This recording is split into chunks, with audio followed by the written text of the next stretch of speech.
Hello everybody, I hope all of you are doing good. I am Deepika from Learnohub, एक ऐसा free learning platform जहां पर आप पढ़ सकते हैं physics, chemistry, maths, biology and SST absolutely for free only at learnohub.com।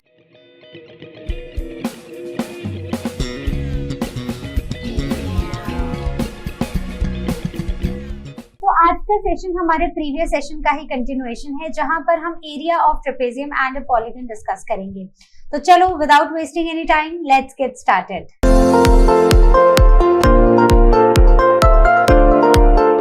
तो start करते हैं रेक्टेंगल के साथ। तो perimeter and area of rectangle, तो ये है एक rectangle, right.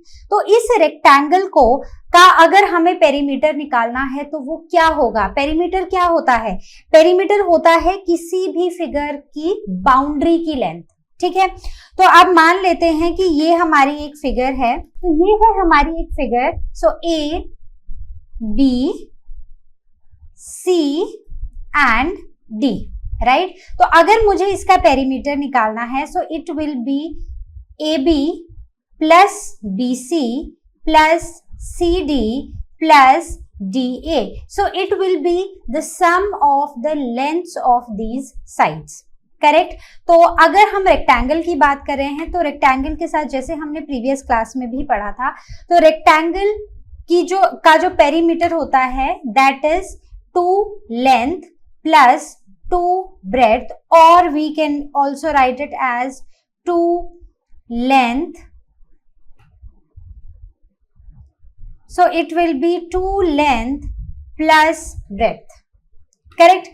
Okay, now talking about area, so area is equal to length into breadth, correct. So it is length into breadth. Now let us say we have to find out the length of a diagonal, ठीक है। तो मान लो, अब देखो, क्योंकि rectangle है तो यहाँ पर ये और ये साइड्स इक्वल होंगी, ठीक है। ऑपोजिट साइड्स की जो लेंथ है वो इक्वल होती है, करेक्ट। और ये दोनों साइड्स जो है वो एक दूसरे के इक्वल होंगी, राइट।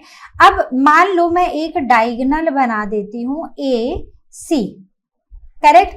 और ये इसको हमने दे दिया नाम डी, ठीक है। तो what will be the length of its diagonal? तो उसको निकालने के लिए हमारा फॉर्मूला है d square is equal to l square plus b square, or it can be written as d is equal to under root l square plus b square, right. So this is the formula to find out the length of the diagonal, ठीक है। अगर diagonal की length निकालनी है तो हमें ये formula use करना है, right.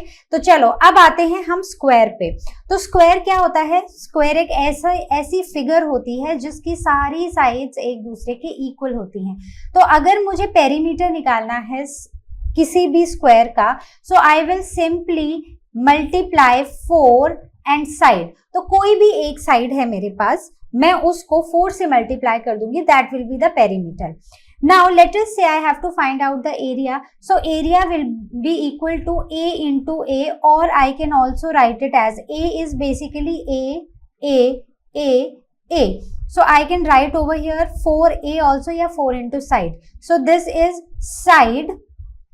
side multiplied by side, that is a multiplied by a. So this is going to be the area of a square. So it is side का square, और हम इसको a square भी लिख सकते हैं। a represents over here the length of side, ठीक है।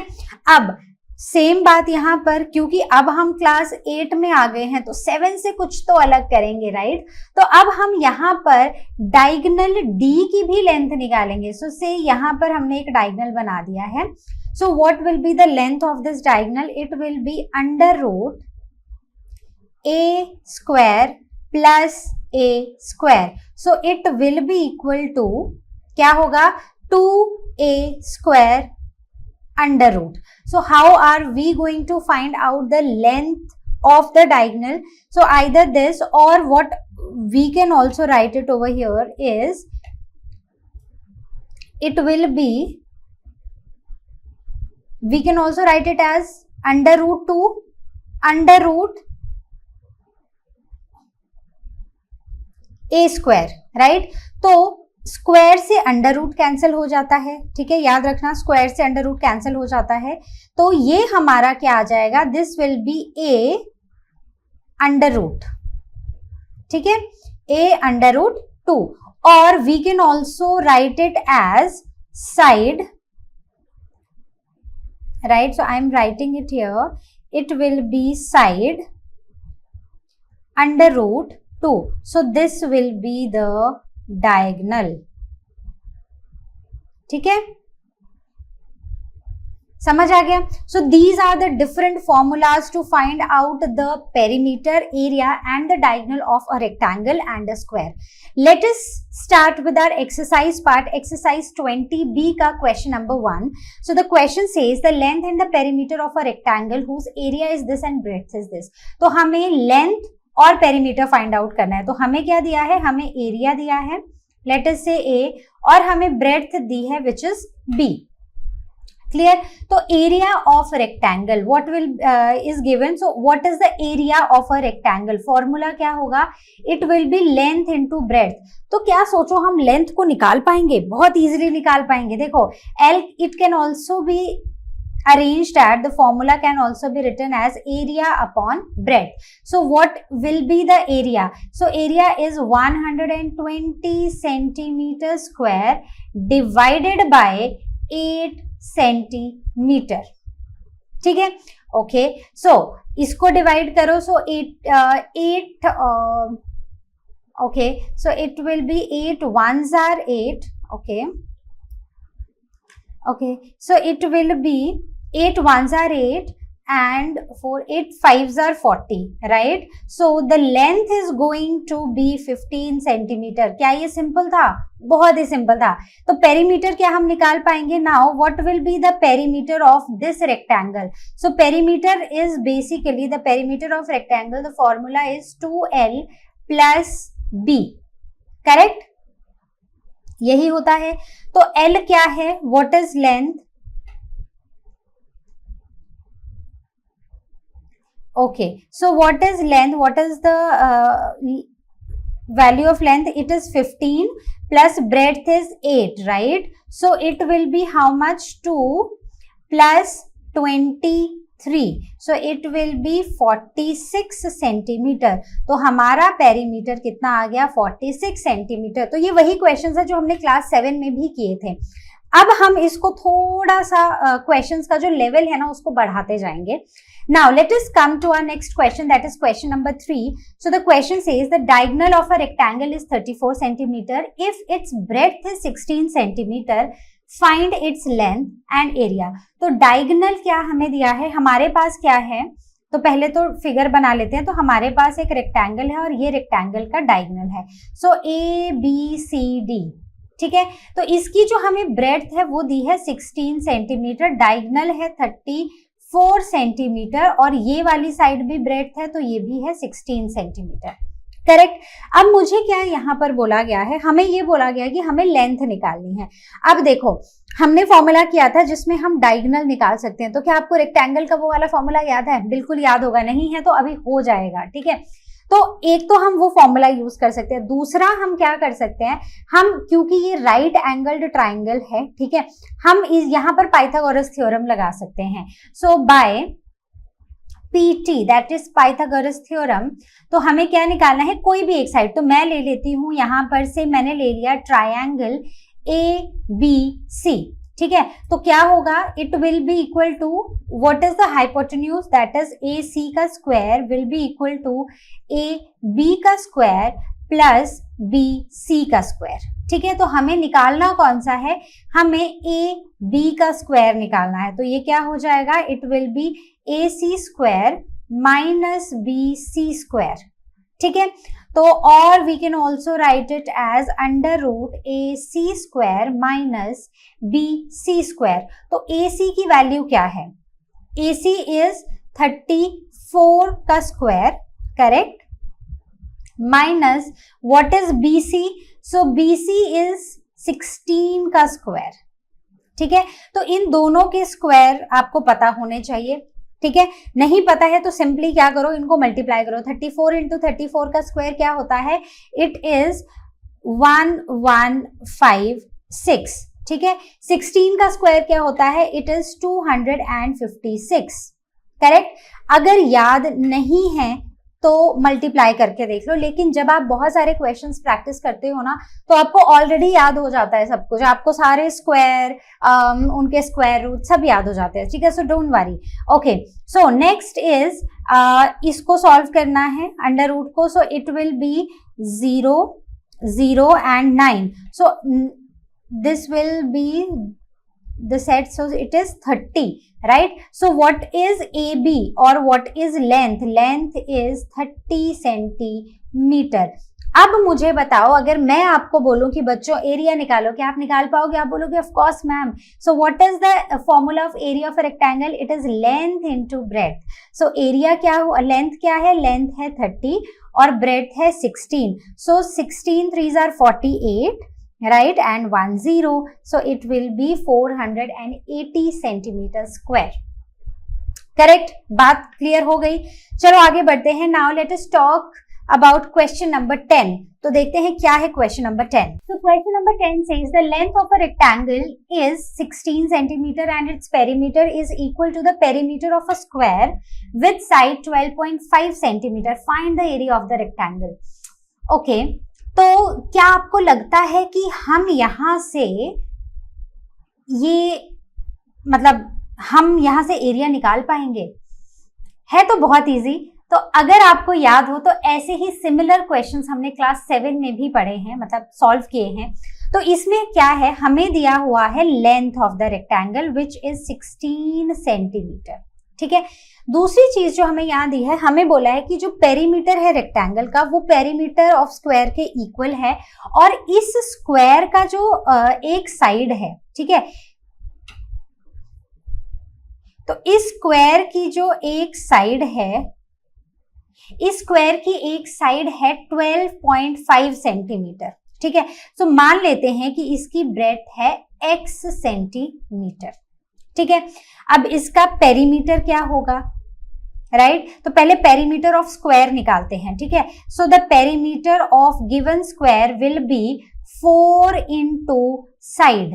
तो 4 क्या है, 4 into 12.5. So 5 4s are 20, 0 to 12 4s are, so it will be 48, 49.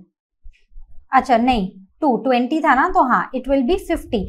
So perimeter is 50 centimeter, perimeter of that square. तो इसका मतलब है कि यहाँ पर भी perimeter of rectangle भी सेम ही होगा. So perimeter of rectangle is equal to perimeter of square. तो इसका perimeter भी 50 सेंटीमीटर हो गया. करेक्ट. तो अब क्या करेंगे हम, तो एज पर द स्टेटमेंट हमने ये सब निकाल लिया. अब हमें ये बोला गया है कि जो हमारी पेरीमीटर है it is equal to square. Okay, तो अब क्या हम यहां से एरिया निकाल पाएंगे? ऑफ कोर्स निकाल पाएंगे. तो अब देखो हम कैसे निकालेंगे.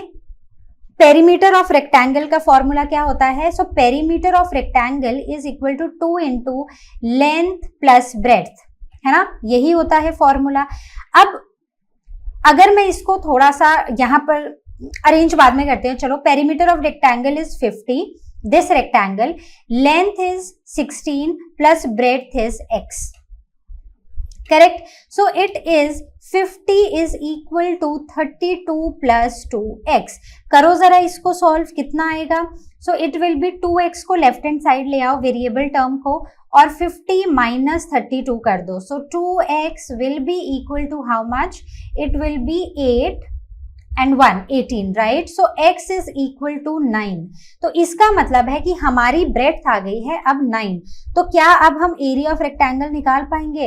Yes, it is length into breadth. So length is 16 and breadth is 9. So which means, so 16 9s are 144 centimeter square. So this is the value of the area of this rectangle. Clear? Okay. Now coming on to question number 11. So the question says the perimeter of a square is numerically equal to its area. तो अगर हम numerical value देखें ना, तो perimeter of square जो है वो उसके एरिया के इक्वल है. तो हमें उसका एरिया फाइंड आउट करना है. तो as per the statement, so this is the square. ठीक है. सो लेट अस से let each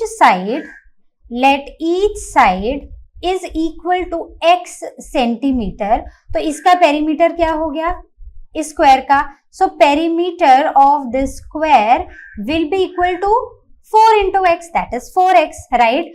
और एरिया क्या हो जाएगा, area of the square will be side into side, that is x into x which is x square। तो जैसे हमें कंडीशन दी है यहां पर कि perimeter of square numerically area के इक्वल है, which means 4x is equal to x का स्क्वायर, करेक्ट। तो x स्क्वायर को जरा इधर लेकर जाओ, is equal to 4x, right. So x square divided by x is equal to 4, तो x से x कट गया, विच मीन्स कि हमारा जो x है वो आया है 4, ठीक है। ऐसे भी कर सकते हो, और इसको एक तरह और से भी किया जा सकता है, जैसे हम अपनी अलजेब्रिक इक्वेशंस करते हैं। So it will be equal to x square minus 4x is equal to 0, so x is equal to x minus 4 is equal to 0, which means x is equal to 4 और x is equal to 0 which is not possible, ठीक है। तो x is equal to 0 भी हो सकता है, but x is equal to 0, तो मैं यहां पर निकालती हूं इसका area of the square is equal to side into side. तो अगर एक x 4 है तो दूसरा भी 4 होगा, विच इज 4 4 16। अब क्योंकि यहाँ पर हमें कोई यूनिट मेंशन नहीं किया है, you can write it centimetre, but no you can not write it centimetre, so it is जो भी यूनिट होगा उसका स्क्वायर होगा, so I will write 16 square unit, correct. बात समझ आई, okay. Next is question number 12। So question number 12 says each side of a rectangle is doubled, तो दोनों ही साइड्स जो है रेक्टेंगल की उसको हम डबल कर देते हैं, ठीक है। So find the ratio between the perimeter of original rectangle and the resulting rectangle, ठीक है। तो हुआ क्या है कि हमारे पास एक रेक्टेंगल है, ठीक है, मान लो ये है हमारा वो रेक्टेंगल, ठीक है। So each side is double, तो मान लो कि पहले लेट जो ओरिजिनल रेक्टेंगल है, ठीक है, उसकी लेंथ है x और उसकी ब्रेड्थ है y, ठीक है। अब find the ratio between the perimeters of the of original rectangle and the resultant rectangle. अब मान लो कि जो हमारा न्यू रेक्टेंगल आया है, ठीक है, उसकी लेंथ हमने डबल कर दी है, सो ये 2x हो गई और ब्रेड्थ हो गई 2y। तो हमें रेशो निकालना है, so ratio of perimeter of original rectangle over perimeter of new rectangle, ठीक है। तो ये कितना होगा, सो पेरीमीटर क्या होता है, इट इज रेक्टेंगल का पेरीमीटर क्या होता है, तो अगर मैं यहां पर पेरीमीटर करूं इसका perimeter of O which means original rectangle, so it is 2x plus 2y, ठीक है। तो ये क्या हो जाएगा, it will be 2x plus 2y, right. Now the perimeter of new rectangle will be 2 into 2x plus 2y, ठीक है। तो मैं यहां पर लिख देती हूं ओरिजिनल रेक्टेंगल का जो पेरीमीटर है that is 2x plus 2y, और जो न्यू रेक्टेंगल है it is double, right. So it is 2x plus 2y, correct, right, समझ आ गया। तो ये अब 2x देखो, 2x प्लस 2y से 2x प्लस 2y कैंसिल हो जाएगा, तो फाइनली हमारे पास जो वैल्यू बचेगी that is 1/2, right, which is equal to 1:2. So this is the ratio of the original rectangle and the resultant rectangle. So say original rectangle and the new rectangle, so ratio is going to be 1:2, correct. Chalo, let's move on to a second part. So area of the original rectangle and the resulting rectangle, तो इसका भी ratio निकालना है of original rectangle, ठीक है। तो original rectangle कितना था, x और y, ठीक है। So it will be x into y अब यहीं पर अगर मैं न्यू एरिया की बात करूं, सो it will be what, it is double, so it is 2x and 2y, right? 2x into 2y, correct? So it will be 4xy. So the ratio of original area and the new area will be x upon y upon 4xy. So it will be 1 upon 4. So I can write it like this, 1:4. Easy था कि नहीं था, जल्दी से बता दो, easy था ना?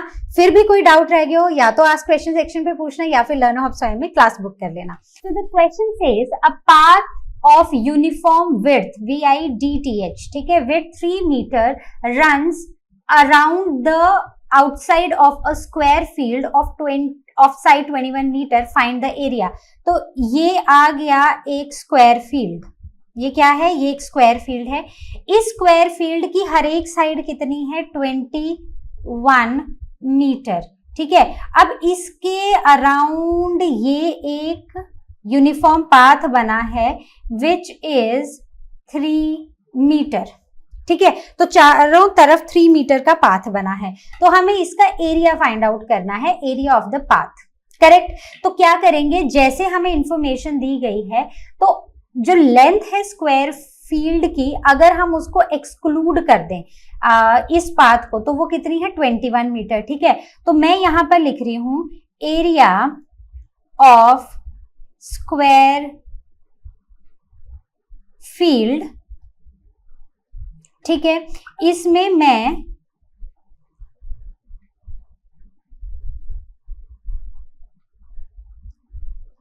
एक्सक्लूड कर रही हूं, excluding path, so it will B, क्योंकि ये स्क्वायर है तो इसका जो एरिया होगा कितना होगा, it will be side into side which is 21 into 21 which is 441 metre square, ठीक है. Now area of this square field including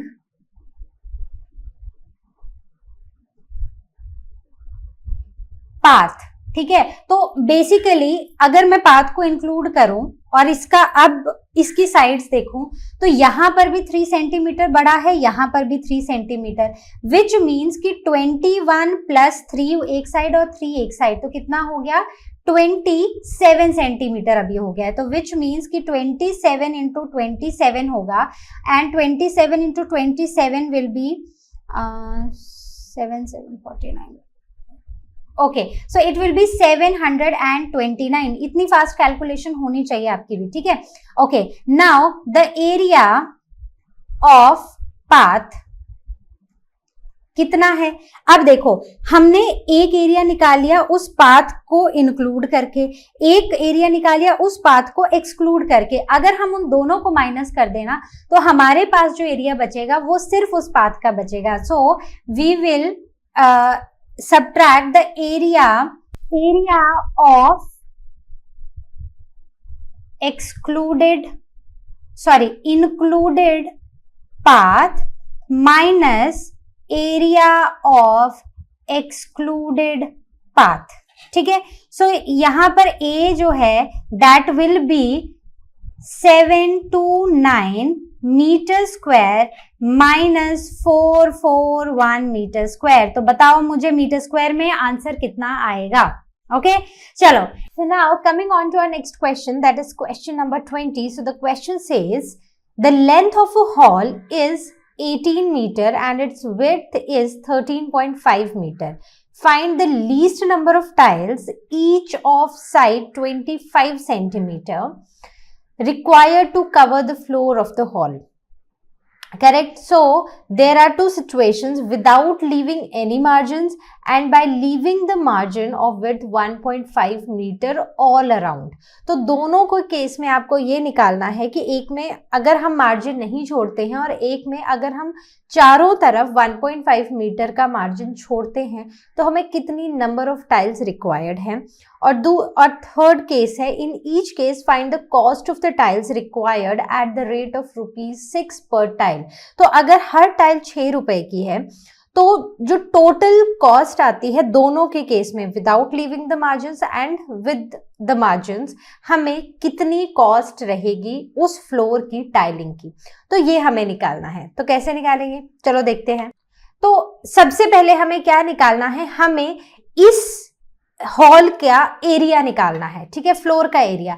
तो देखो हमारे पास मान लो ये है वो हॉल का फ्लोर, ठीक है, इसकी लेंथ है 18 मीटर और इसकी ब्रेड्थ है 13.5 मीटर, ठीक है। तो अब हमें ये बोला गया है कि हमें ये निकालना है कि हमारे पास जो टोटल एरिया है सबसे पहले वो कितना है। तो देखो हमें ना, अगर हम सारी यहाँ पर अपनी साइड जो स्क्वायर टाइल है उसकी साइड की मेजरमेंट देखें तो वो सेंटीमीटर में है, लेकिन बाकी सब कुछ हमें मीटर में दिया गया है।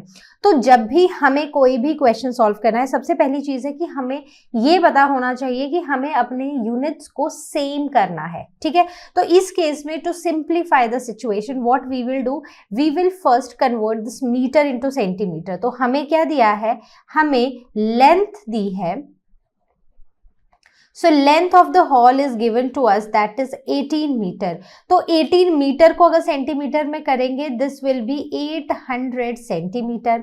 now coming on to the next, that is width। अब दूसरी हमें दी है width and width is 13.5 metre. तो इसको भी हम क्या करेंगे, 100 से मल्टीप्लाई कर देंगे, so it will be 350 centimetre, ठीक है।